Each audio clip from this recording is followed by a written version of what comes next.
Olá, pessoal. Sejam muito bem-vindos ao nosso podcast, onde resumimos e discutimos as lições da Escola Bíblica Dominical da Editora Betel. Aqui você encontra ensinamentos transformadores, reflexões profundas e aquela palavra de edificação que vai fortalecer a sua caminhada cristã. Aproveite esse momento com a gente e não se esqueça. Se inscreva no canal, deixe seu like, compartilhe com seus amigos e, claro, deixe seu comentário contando o que achou da lição de hoje. Sua participação é muito importante para nós. Então, pega sua Bíblia, prepara o coração e vem com a gente porque o estudo já vai começar. Olá, que bom ter sua companhia para mais essa nossa conversa. Hoje a gente vai partir de uma verdade assim fundamental, né? Que está lá no Salmo 24, do Senhor é a terra e tudo que nela existe. Exatamente. E tem um versículo-chave que vai guiar a gente lá de Lucas 16, verso 10. Quem é fiel no pouco, também é fiel no muito. Isso, e é justamente esse o nosso tema hoje, a fidelidade na mordomia cristã. Queremos explorar, assim, os princípios, a responsabilidade que a gente tem como discípulo de Cristo. Sim, e para isso vamos usar como base o material da lição 8 da Escola Bíblica Dominical Betel, que, aliás, faz um trabalho muito bom ao analisar a parábola do mordomo infiel, lá de Lucas 16. Certo, então o nosso objetivo aqui, né, é entender melhor o que significa na prática mesmo, ser um mordomo fiel aos olhos de Deus. Como é que a gente administra o que ele confia pra gente? Isso. Sejam bens materiais, tempo, talentos, como administrar com responsabilidade, sabendo que, um dia a gente vai prestar contas disso tudo, né? Com certeza. Então vamos começar pelo básico. O que é exatamente mordomia? Boa pergunta. A palavra no grego é oikonomia. Ela aparece justamente nessa parábola que a gente mencionou lá em Lucas 16. E significa basicamente administração da casa, ou gestão do lar, dos bens. Ah, entendi. Administração. Isso. E Paulo, lá em Coríntios 4, ele usa um termo parecido, dispenseiros, quando fala os apóstolos como administradores dos mistérios de Deus. E ele diz algo crucial. O que se requer desses dispenseiros ou mordomos é que sejam encontrados fiéis. A fidelidade é o ponto central. E essa ideia de casa, de bens, não é só dinheiro, né? Isso é importante frisar. De forma alguma. O bispo Samuel Ferreira, no material da lição, ele destaca muito bem isso. A mordomia envolve tudo que Deus nos dá. Nossa posição, a família, o nosso próprio corpo, os recursos financeiros, claro, mas tudo. Somos administradores temporários disso. Temporários. Gostei disso. Quer dizer que não somos os donos, né? Exatamente. É uma mudança de perspectiva muito importante. O R.N. Champlin coloca isso de forma bem direta, sabe? Nós não somos os proprietários, somos gerentes.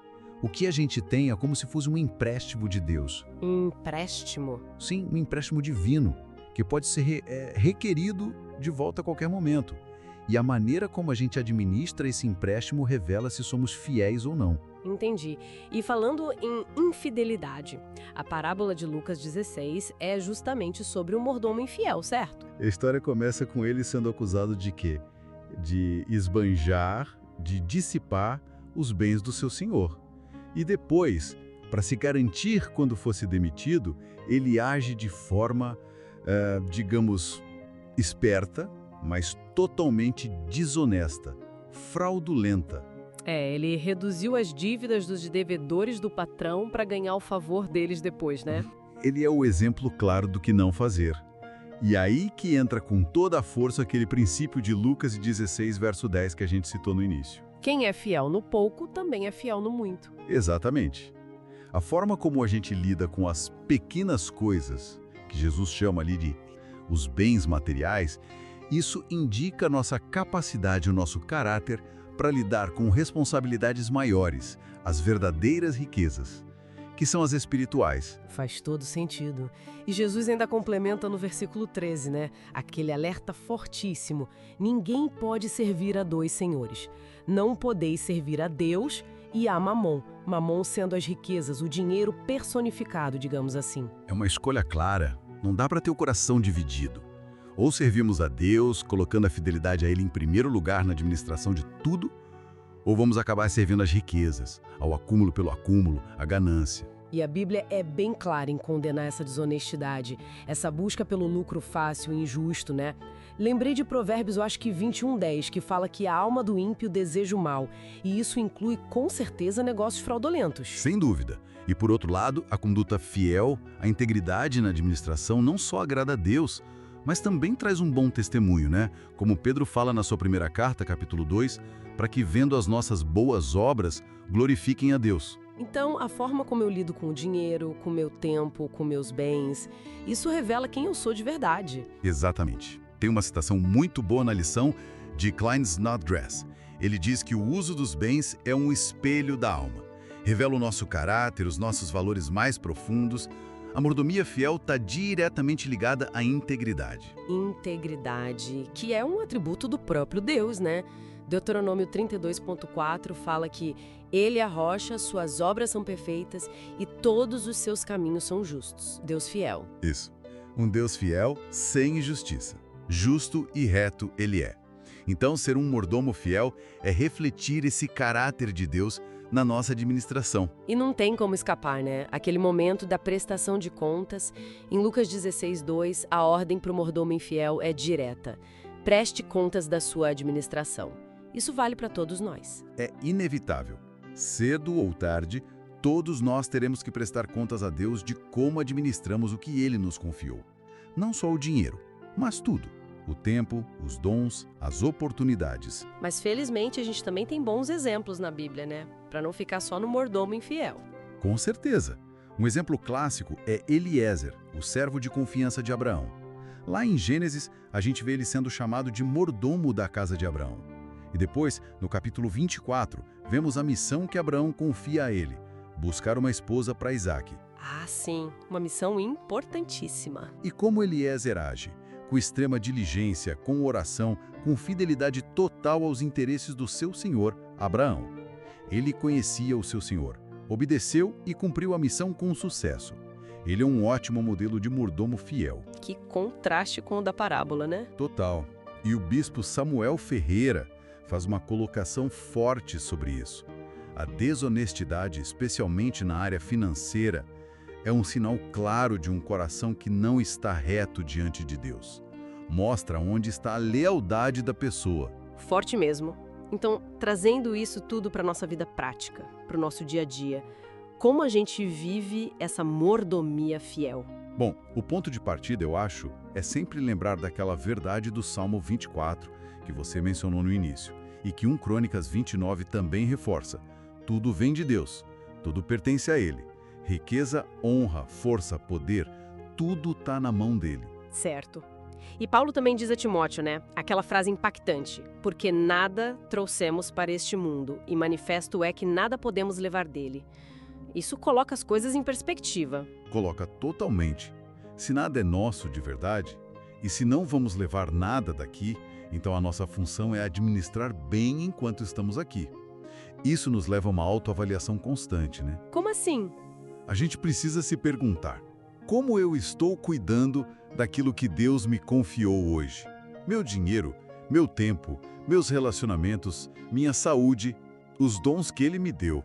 Eu estou administrando com zelo, com integridade, ou estou sendo negligente, desperdiçando? É uma reflexão necessária. E o bispo Abner Ferreira, também citado na lição, dá um conselho prático, né?